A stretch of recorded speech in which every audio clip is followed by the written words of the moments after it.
Before we jump into this episode, I want to remind you that while Caitlin and Sophia are dietitians, we're not your dietitians.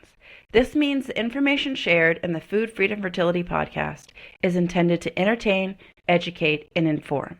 It is not a substitute for medical care. This information is not intended to diagnose, manage, or treat disease. Always consult with your doctor before making any changes. Welcome to another episode of the Food Freedom Fertility podcast. This is another little quick snack mini-sode, but the difference here is you have got both me, Sophia Pavia, registered dietitian specializing in women's fertility and progesterone production, and we also have Miss Caitlin. She is a registered dietitian nutritionist specializing in PCOS fertility nutrition. In fact, that's her Instagram handle. So we're happy you found us. If you are interested in hearing about food and nutrition and lifestyle for fertility, you are in the right place. Give us a follow, give us a like so you never miss an episode. We are diving into a very hot topic today, and that is inositol. Should you be taking an inositol supplement? What kind? Is there a time of day where you should or shouldn't take it? Are there differences in the brands and combinations and blends and sources? Can you find this in your food? We are going to talk about that today, especially Caitlin, because she is the inositol guru. As you can see, if you look just behind her on YouTube right now, you can see a beautiful display. Oh, here it is right here. Myo-inositol PCOS, Myo-inositol plus. So that's what we're going to talk about today. So Caitlin, Great. Let's do it. You want to hear what inositol is? Should we start there? Yeah, what is it? So you've heard of so many vitamins in your life. You've heard of vitamin A. You've heard of like a gazillion vitamin Bs. You know about vitamin D is the sunshine vitamin. We talk about vitamins a lot. And I think inositol is arguably could be called like vitamin B18. It's a vitamin-like substance. It is a chemical, like kind of combination of molecules, and there's different forms of it. It has this OL at the end of it, inositol, and that means that it has a sugar alcohol component. So you can think of other words that sound like it in kind of ingredients in your gum, like xylitol, mannitol. Yes. So you are familiar, and your body has encountered sugar alcohols like this. And I think hearing the word sugar and alcohol together, especially in the context of like maybe like, PCOS, aren't those the two things or I'm supposed to be infertility, avoiding most? Exactly. This is a natural compound. You find it in food. You find it mostly in fruits, things like cantaloupe or citrus fruit. You can also find some degree of it in beans and grains and nuts. But it's a really awesome substance. We consume very small amounts of it just in even like a really whole food based diet. We don't get high amounts of inositol, but it's a really, really important and powerful compound in our body. It's something called an insulin secondary messenger, meaning that insulin kind of floats around your blood and it touches a cell at a receptor. And then that receptor tells the cell, hey, open up the little protein transport chains that allow glucose in. And it's moving energy from the outside of the cell to the inside of the cell. And what inositol does is it's a secondary messenger. It's smaller, a lot smaller than like an insulin molecule. And it kind of is that like itty baby messenger within the cell wall and into the cell that's communicating information. So Can it's get actually into the nooks and crannies. Is that about yes, it could get into true? you could think of it It's like so big. I like to think about like the best kind of example is like you think about the Senate and the House and they vote on bills, and then if they pass a bill, they have a message and they're going to send a piece of paper with that bill with a messenger to the White House for the president to sign. And you could think about that like messenger guy as the insulin. He's carrying the note. But like once he hands that off to like the secretary office, she's going to walk the actual message inside the cell. And you could kind of think of inositol as like the bill itself that's going in to get signed. And the president, whether you like him or not, has the ability to like I respond think it depends favorably on to the when you bill. listen to this episode. Right. But think about this president as like the cell being responsive to insulin or not. Okay. So the president can be like, no, I don't want to sign that bill. It's terrible. Send it back. And like back goes the bill with the messenger to Congress to then either like override and be like, no, you need this energy. Or the president's like, hey, this is great. Thanks, little messenger fairy guy that ran it over. I'm thinking of a specific West Wing episode in my head right now. So maybe this is why I love The guy's this. very doing it. Wow. Anyway, that's kind of that's like Laying how the I low think of for this it. gentleman. Yeah, for the people that like don't know anything about the US government because they're listening from like, I don't know, India, they're going to be like, what are you even talking about? But that's what inositol is. It's like helping this message efficiently get to where it needs to go. And it's helpful. We eat many different forms of it. There's, I think, 9 what we call stereoisomers, but there's 2 really abundant ones in the body. One's called myo-inositol and one's called D-chiro-inositol. For any of us that had to beat our heads against the wall through OChem, we understand that that just means like part of the chain of this molecule might be in like a different direction. Sort of twisted a different Yeah, direction. Yeah. exactly. So like the main base of it's really similar. There's probably like one little bit that's different. There's an extra bond or not, but that little bit of difference does a different role within the body. So that's what inositol is. It's vitamin-like. We probably would have called it like a B vitamin if it was found earlier. There's different forms of it, and there's a lot of research on it. Everybody needs it. You have it in your body. You can convert it in your body in certain ways in different cells. But you may have heard a lot about it in the context of fertility or insulin regulation and blood sugar management. All right. Well, thank you for that. That was like very in depth. I think we all learned a little something about inositol and a little something about the US government. So, okay, that's what it is. Now, these 9 different kinds, when I look online for inositol, there's some like extra super bougie brands that have like a 40-to-1 with a bunch of other stuff in it. There's some maybe not so bougie brands that are just one kind. Like, if you are taking this for fertility specifically, what types should you be looking for and in what ratios and amounts? There's a lot of research on inositol plus folic acid.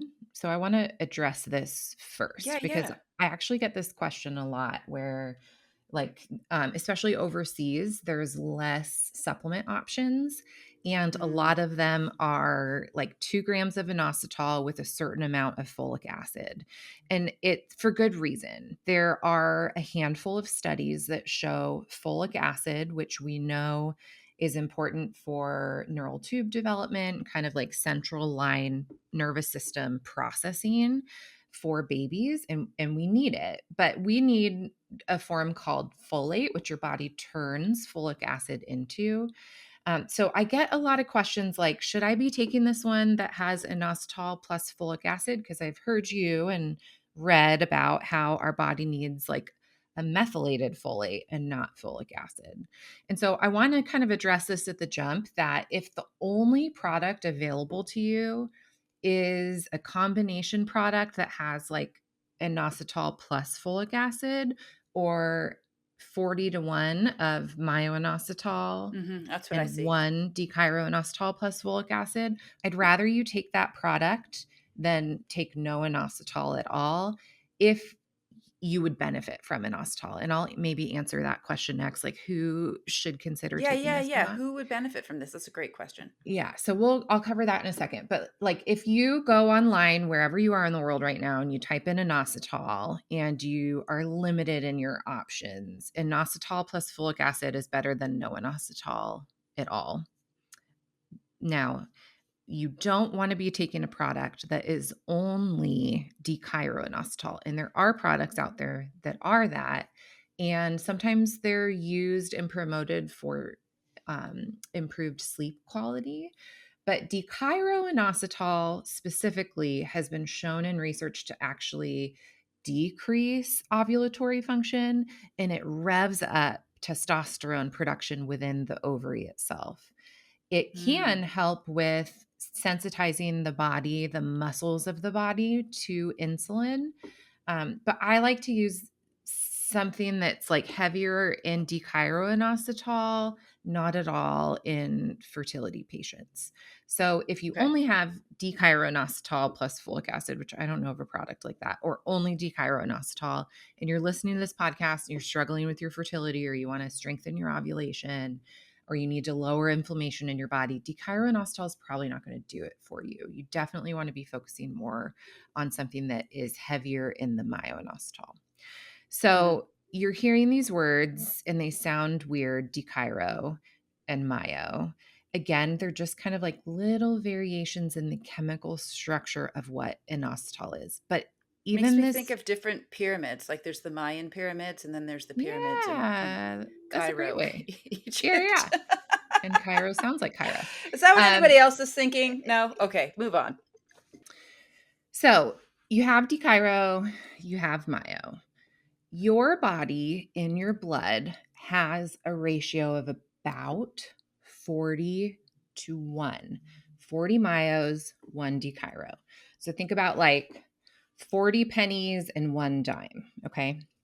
In your ovary, in the follicle, in what we call the follicular fluid, we The have juice like around the egg, right? exactly 100 pennies and 1 dime, okay? So we're used to having 100 myos and 1 D-chiro in the fluid surrounding this baby little egg that's kind of incubating and growing and getting ready to be ovulated. In a PCOS body, they have taken follicles and tested the fluid, and they have found a number of things that are different. One, things like we don't have as much melatonin in that fluid. But one of the interesting things that we found is that there's kind of like a switch in ratios where there's like 100 D-chiro, 100 dimes instead of 100 pennies to like 1 Mm. myo-inositol. It's almost all getting converted into D-chiro. That extra D-chiro turns on testosterone production within that follicle itself. And so we see higher levels of testosterone when we see higher levels of D-chiro. And to save you like a lot of the science and how it kind of evolved, just think about how if we were testing fluid for something and we saw a lot of D-chiro in it, we might think, oh, this person is excreting too much of the D-chiro. This is testing urine of women with PCOS a long time ago. They saw so much D-chiro in it, they thought like, oh, we need to replace that. And so they started They're doing losing it. studies. And They're so losing we it. need to give them more. Exactly. But what they found in research is actually when they increased the ratio of myo, that ovulation turned on better and HOMA-IR scores, like an insulin indicator, went down and improved. They saw pregnancy rates go up, like a That's what I'm handful talking of about. great positive metabolic and reproductive signs kind of got turned on.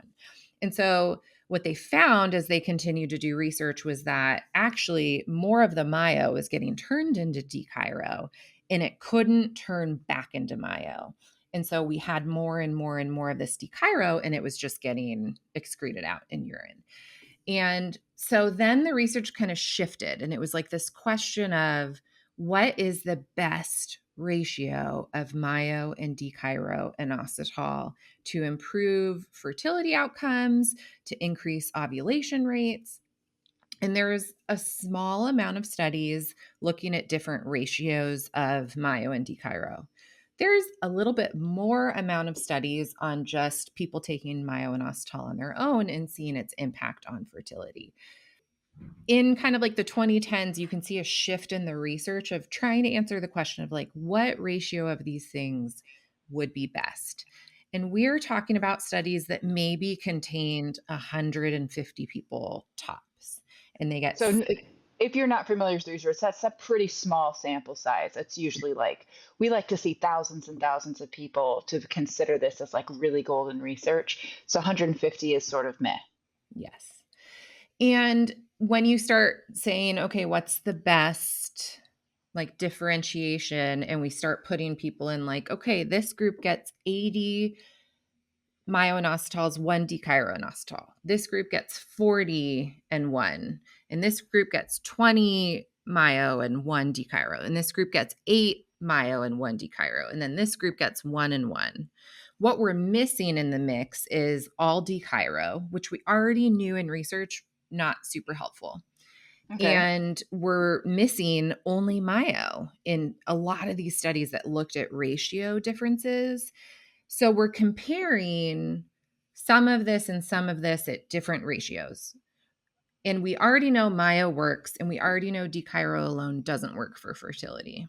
But what they didn't do in these studies was like very thoroughly ask the question, do these ratios work better than myo alone? They didn't ask that question in the study design.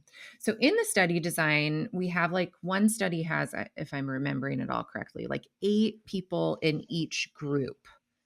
And in this particular study, there was one more pregnancy in the period of time that these patients were on these different ratios.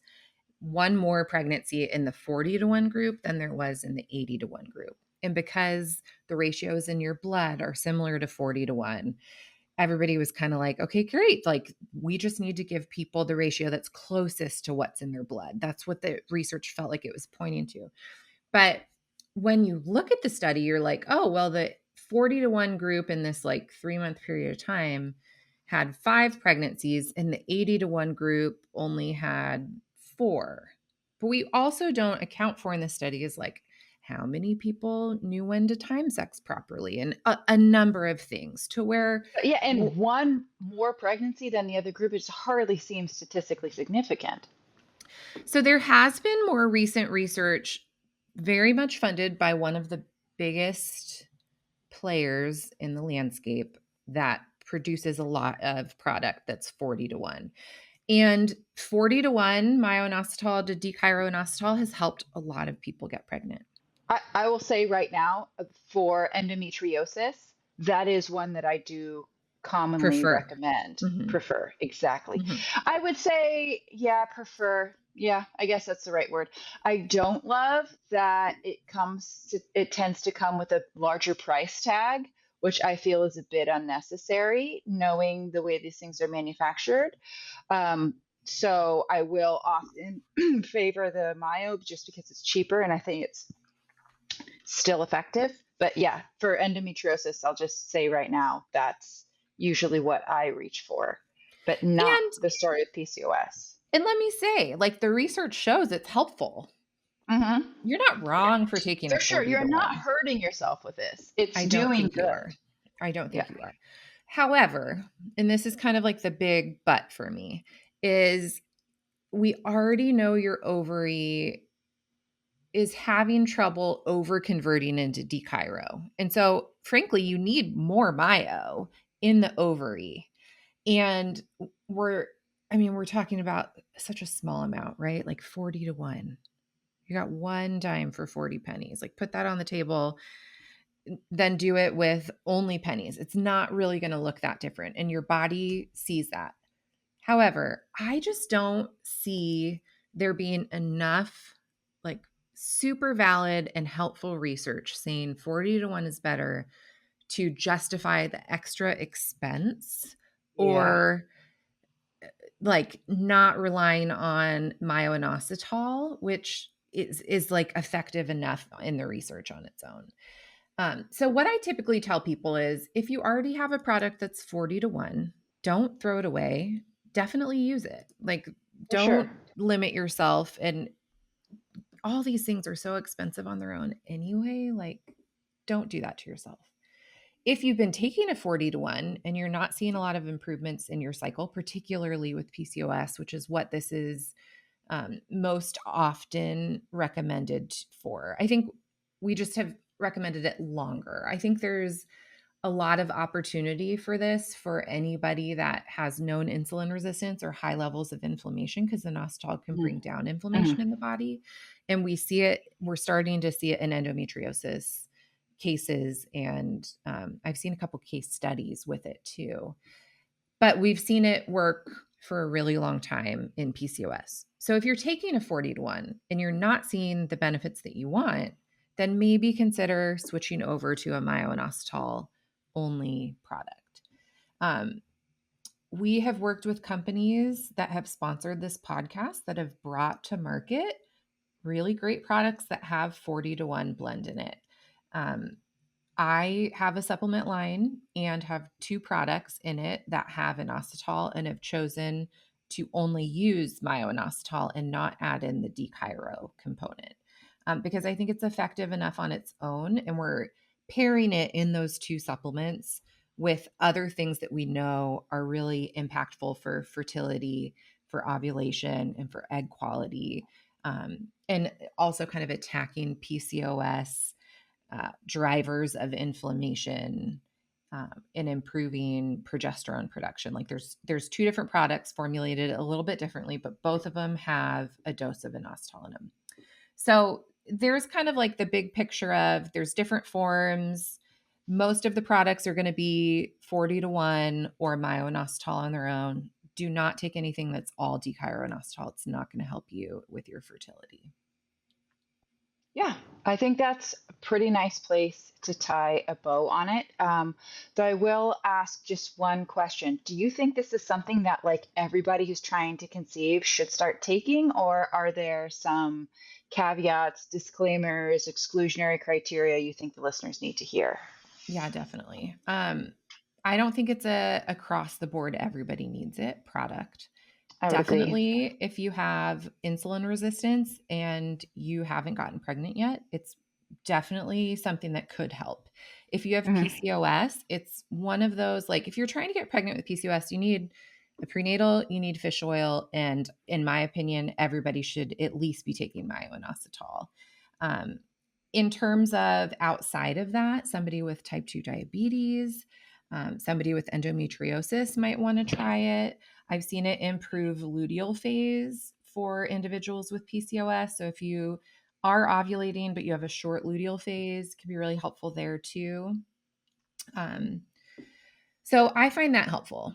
A couple things that I want to say about taking it though is that number one, we talked about it being a sugar alcohol, and because it's a sugar alcohol, if you have kind of like a gut bacteria profile that does a really good job at metabolizing sugar alcohols, when you start taking this, you may need to titrate up from like a smaller dose to the full Yeah, dose. start with a small dose and then work your way up because it could cause some Exactly. GI upset. Yeah, mostly in the form of being a little gassy. Okay. So Hmm. sugar alcohols have no caloric kind of impact on humans because we don't really break them apart, but the gut bacteria that we have can. And so as they're kind of doing their, eating of it It can't really get essentially. absorbed by you. It arrives in your large intestine largely intact. And so Yes, the bacteria living in there eat it for fuel, and then they make the byproducts of their metabolism, which is some acids and some gases. And so if you are someone that's already pretty sensitive to this can mean some extra pooping, some extra tooting, or, you know, this is also something because A lot of women have endometriosis on their bowel, and so extra gas can be so painful because you have these nodules that will not stretch, will not give, will not move, and send a bunch of pain signals if there's extra gas. So if that's Mhm. you, this is just something to be aware of. Don't like take this for the first time in a full dose and then get on a transatlantic flight. Right. And I something else to note is that the research points to taking 4 grams of this a day. So think about that. We take like milligrams of most Yes. vitamins, micrograms of some vitamins. So we're talking about a really large dose of this, partly because you won't absorb all of it, and partly because your body, um, it has like the transport chain that brings it out of your GI tract and into your cells, it's competing with things that uptake glucose as well.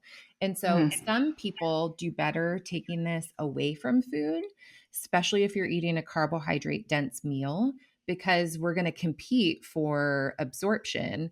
And if you want your supplement dollars to be most effective, you want to take it when you're going to absorb more of it. So just a couple things I kind of want to throw in as like a if you are taking this, um, best practices. One Yeah. is in the first is get your full dose in every day. We talk about lowest effective doses for things. For most people, your lowest effective dose of this is going to be 4 full grams of this per day. And so you want to get to that full dose.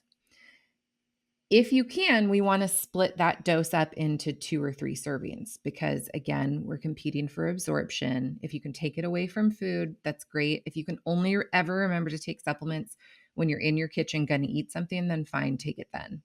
But like best practice would be get up in the morning, take your first dose before breakfast sometime. And you could even take your second dose right before bed because it also has impact on helping you sleep more soundly. So you could kind of have it be like the bookends of your day, at the very beginning, at the very end.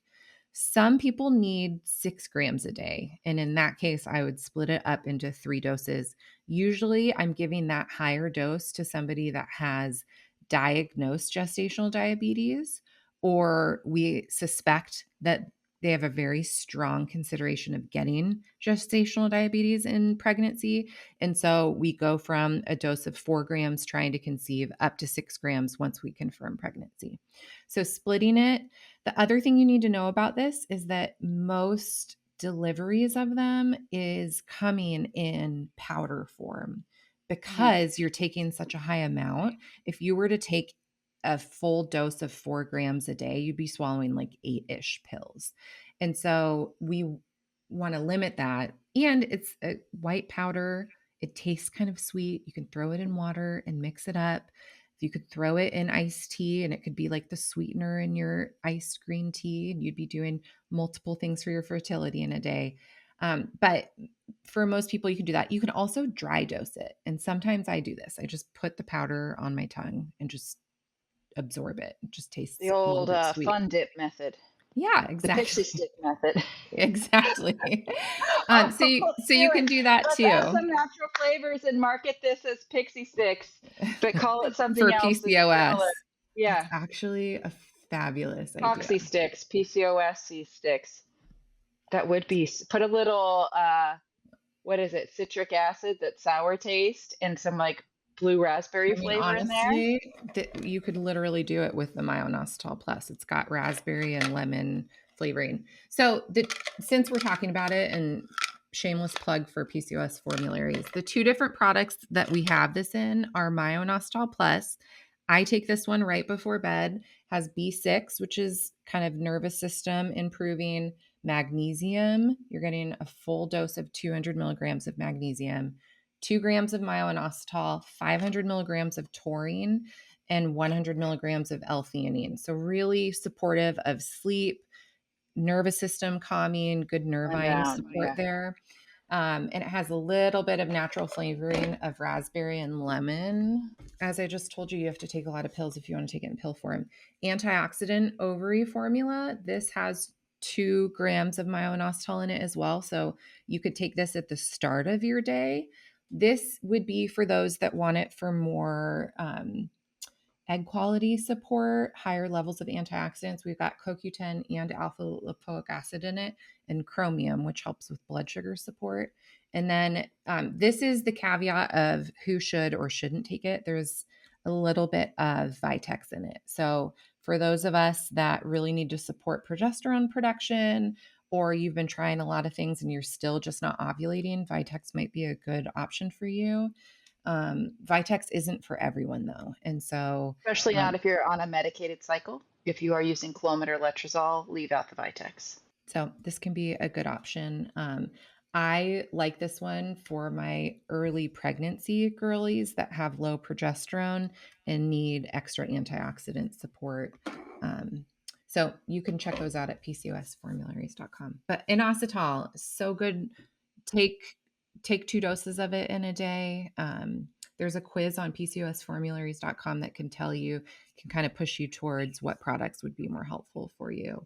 But inositol, it's one thing that once I read the research on it, I've cycled on and off of a lot of supplements in my PCOS lifetime. I've had PCOS longer than I've known I've had PCOS longer than I've not known it in my lifetime. And inositol has been my BFF all the way through. I take it every day and have for basically a decade. So it is a long-term companion because of how it is that secondary insulin signal messenger. It really helps with helping your cells sensitize and like approve of the bill Congress is sending to the president. A brilliant analogy, a brilliant explanation, a brilliant dietitian, Caitlin Johnson, everyone. So thank you for listening to this episode. Caitlin, thank you for all this awesome knowledge you just dropped. And like I said at the beginning of the episode, if you are looking for fertility-focused nutrition and lifestyle content, this is the podcast for you. So make sure you hit that subscribe button, that like button, you rate, review, because it does help people find us. There are people in tears right now praying to God to please help them grow their families. And we want those ladies to find this podcast. So right now, go make a comment, even if it's something like, I learned something about inositol today. Good enough for us. Rate, review, subscribe, and we will see you in the next episode. Bye. Bye.